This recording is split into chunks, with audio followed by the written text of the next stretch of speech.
WADR. Promoting dialogue.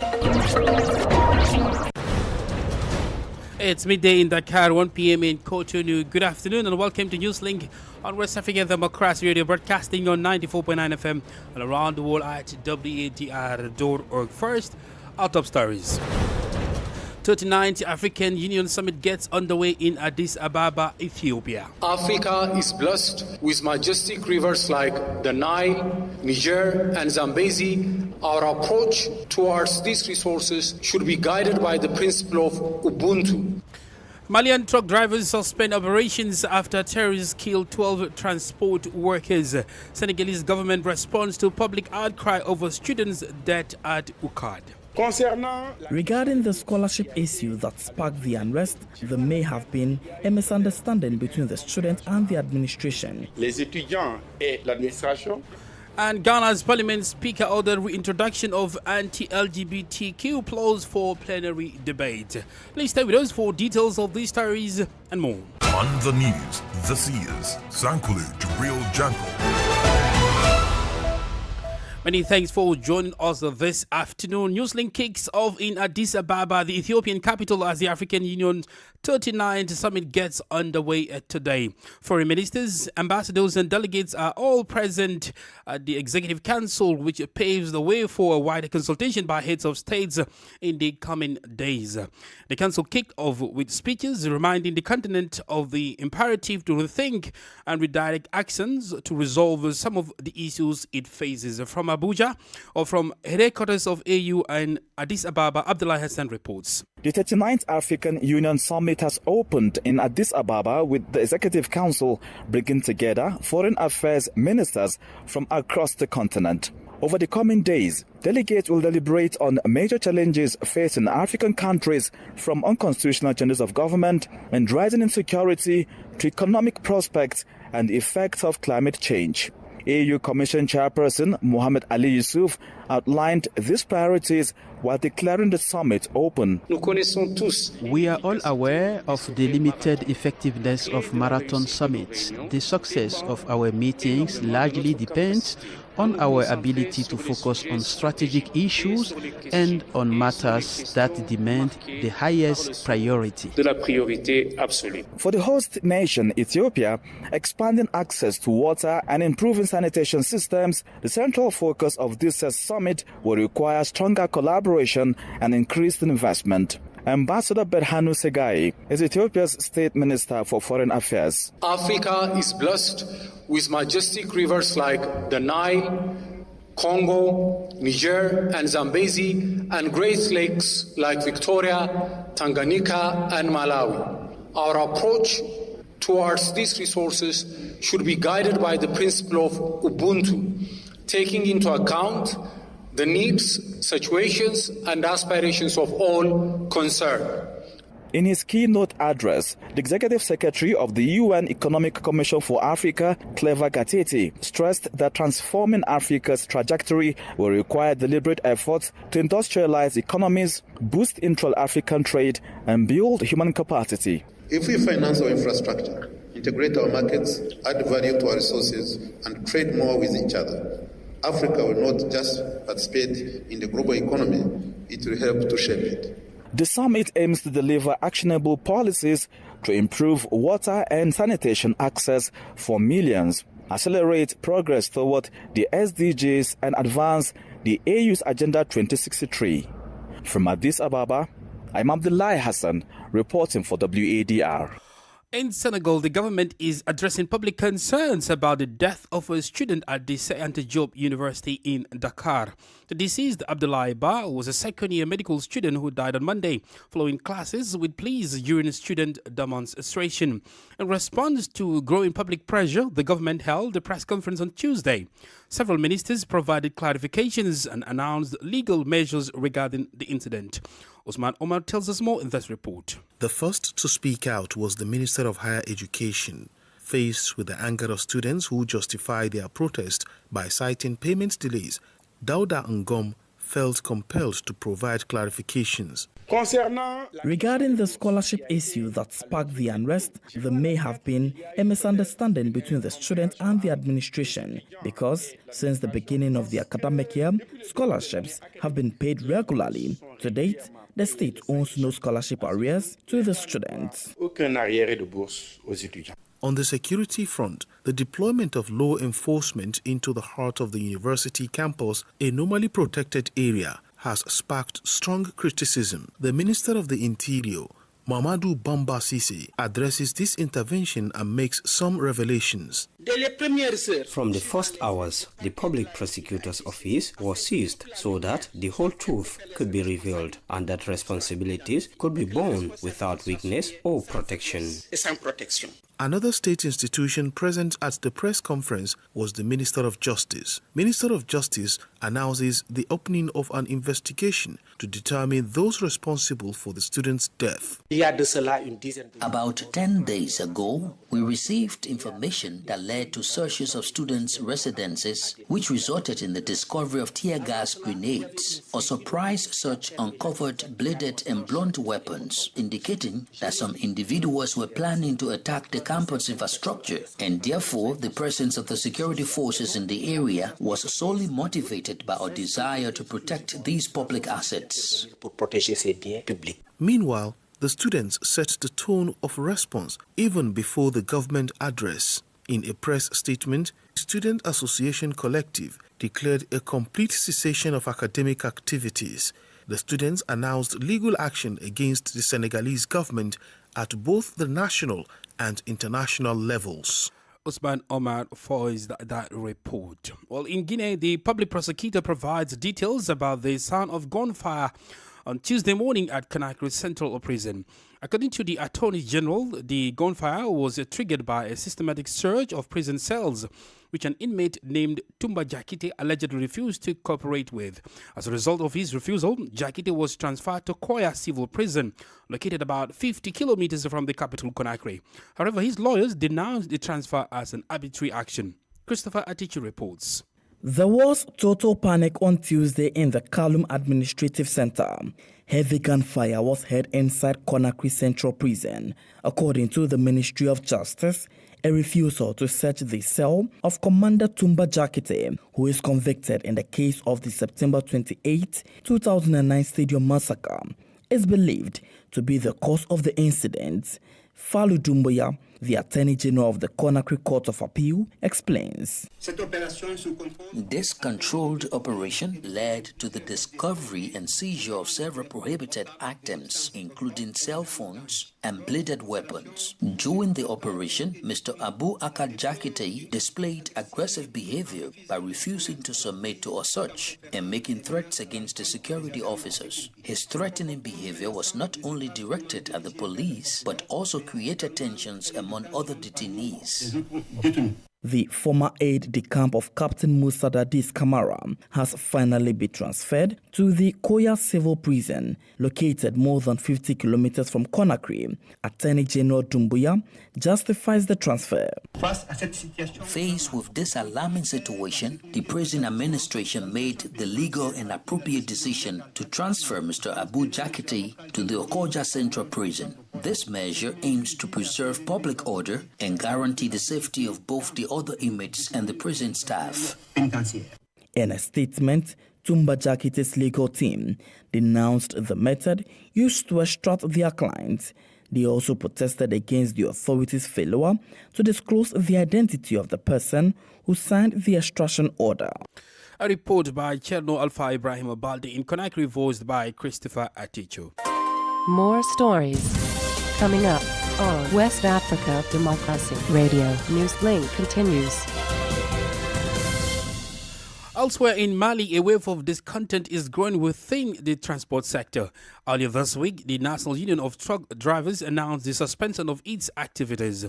This decision comes in response to a deadly attack on fuel convoy along the Dakar-Bamako highway on January 29.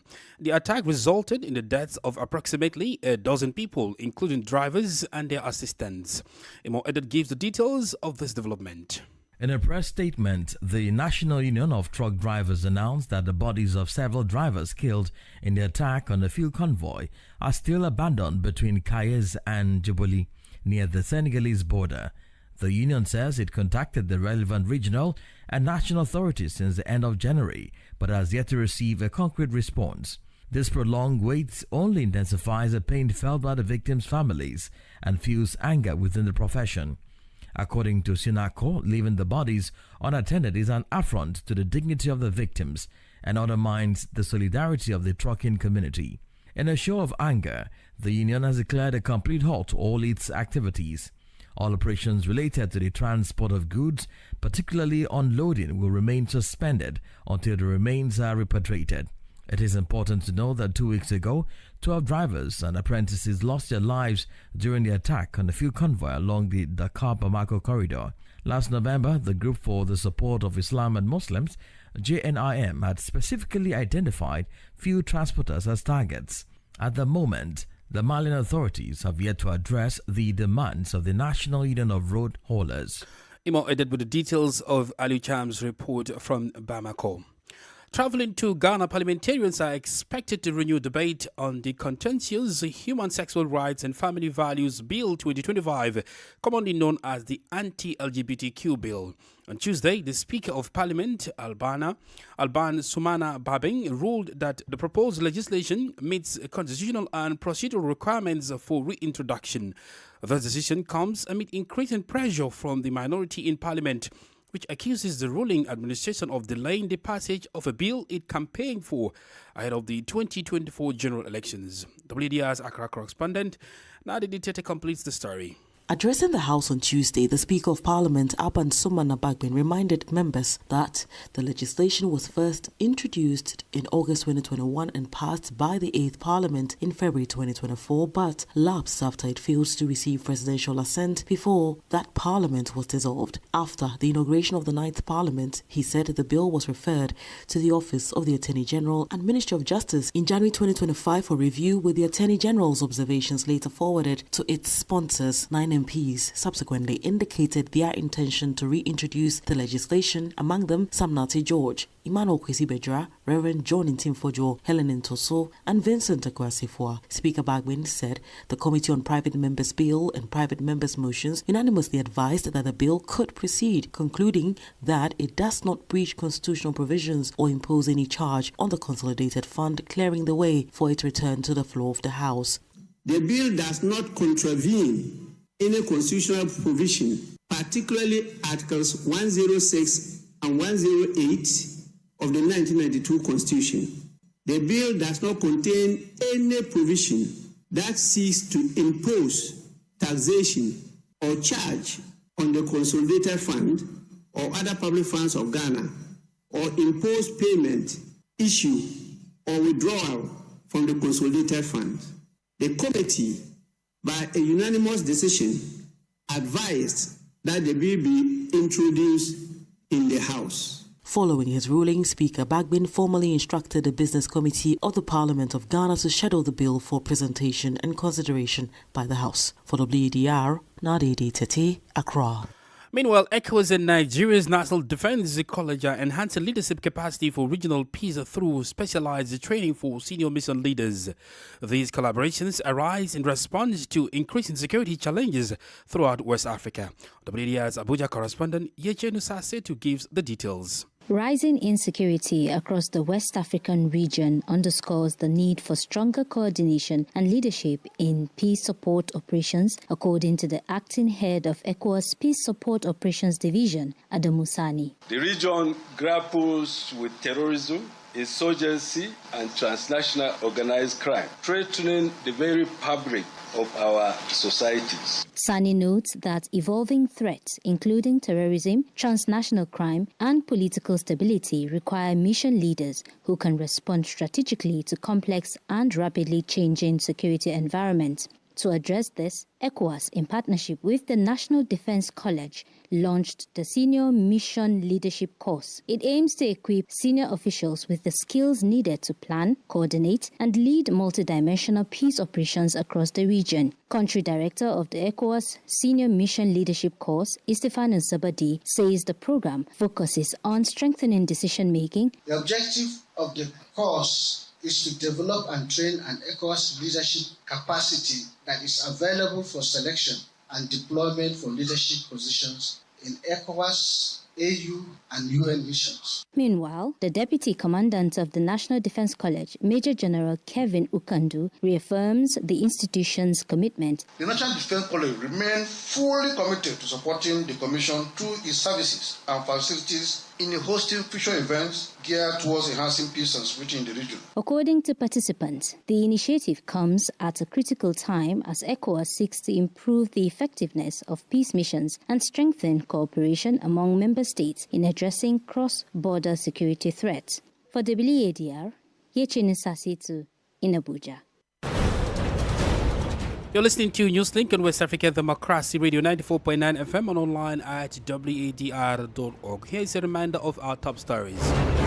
29th African Union Summit gets underway in Addis Ababa, Ethiopia. Malian truck drivers suspend operations after terrorists kill 12 transport workers. Senegalese government responds to public outcry over students' death at UCARD. And Ghana's parliament speaker ordered reintroduction of anti-LGBTQ clause bill for plenary debate. Still ahead, we have press review, guest interview, and sports news. Please stay with us. Fresh and breaking news all the time. Hear it first as the news breaks, only on West Africa Democracy Radio. Newslink continues. We head to Liberia as the government's efforts to combat corruption remain limited. The country's score on the 2025 Corruption Perceptions Index CPI is just 28 out of 100. This score, released by Transparency International, indicates only a slight improvement in the government's policies against corruption. Civil society groups are expressing concerns about the effectiveness of the government's anti-corruption strategies. WDR's Monrovia correspondent Abraham Parker reports. Liberia's score of 28 places it among countries facing significant challenges in combating corruption. According to Transparency International, corruption undermines trust in government, hampers economic development, and increases inequality. The Corruption Perceptions Index serves as an essential tool for policymakers, civil society organizations, and the public to evaluate the state of corruption and advocate for necessary reforms. In response to the report, the Center for Transparency and Accountability in Liberia stated that the government must intensify its efforts to fight corruption. Anna Simeami, Center's executive director, emphasized this need. Impunity for corruption still remains high. Public integrity institutions are still underfunded. The impact of the asset declaration process still unconvincing, and several sanctioned former officials and others who acquired illicit work yet to be fully investigated and prosecuted. More so, the recent arbitrary appointment at the Independent National Commission on Human Rights, contrary to the required transparent, inclusive, and competitive process. Liberia has enacted several anti-corruption measures in recent years, including the establishment of the Liberia Anti-Corruption Commission and the introduction of anti-corruption laws. However, challenges persist in enforcing these laws and ensuring accountability for corrupt officials. While the government has not yet responded to the report, the 2025 CPI report underscores the urgent need for Liberia to reinforce its anti-corruption initiatives. For Newslink on WADR, Abraham Parker, Monrovia.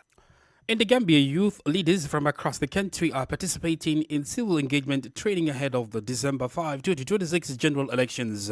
This 3-day training is an initiative of Action Aid International in collaboration with the Gambian government and Hakalang Senelakafo, a local community organization.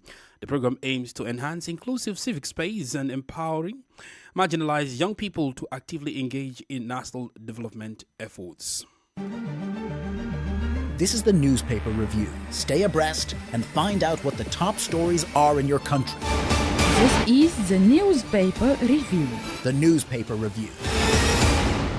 Let's join Sang Donald Mendy in Banjul for the press review. We're starting the review with the Alkamba Times, which says High Court frees ex-soldier Abdullahi Sanyang of arson and judicial interference, grants bail pending state's appeal. The High Court in Banjul has acquitted and discharged former soldier Abdullahi Sanyang on charges of arson and judicial interference, ruling that the prosecution failed to prove its case beyond reasonable doubt. Former circumcisers renounced FGM embrace alternative livelihoods amid ongoing national debate. Let us now turn our attention to the Standard newspaper, which is reporting that Trinams dropped suit against Clark over removal from ECOWAS Parliament. Prosecution seeks bench warrant against anti-Pura protesters. UN rapporteur flags arrest of Gambians against looted assets, protesters, removal of Auditor General. And finally, to the Voice newspaper, the Voice is reporting that $650 million, which is equivalent to $8.85 million mega bank bailout, wasn't a lost. Governor of the central bank tells lawmakers. National Human Rights Commission has validated a new monitoring framework aimed at strengthening the implementation of disability rights in the Gambia. Finally, Ziguinchor honors Gambian diplomat Fatou Kene with a special Golden Lion Award. And that does it for this edition of Press Review. Back to you in the studios. Many thanks, Sang Donald Mendy, for the press review from the Gambia.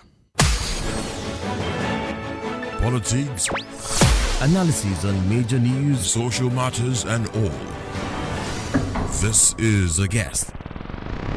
Well, the guest interview focuses on the 39th African Union Summit, which commences today in Addis Ababa, Ethiopia. Experts are highlighting groundwater as a sustainable solution to Africa's growing water crisis. The UNDP pre-summit meeting themed unlocking groundwater investments through strategic partnership. They called for stronger political will and increased funding, especially amid conflict and climate change. So far, over $3 billion has been invested, supporting at least 64 pipeline projects aimed at boosting cooperation, peace, and food security. Well, IGAD, major partners in GAFA, says the initiative is transforming lives, particularly for women and girls. Well, Maurice Acheng is IGAD's permanent representative to our African Union. The GAFA initiative is what we heard from the perspective of two member states and then the perspective of philanthropic entity.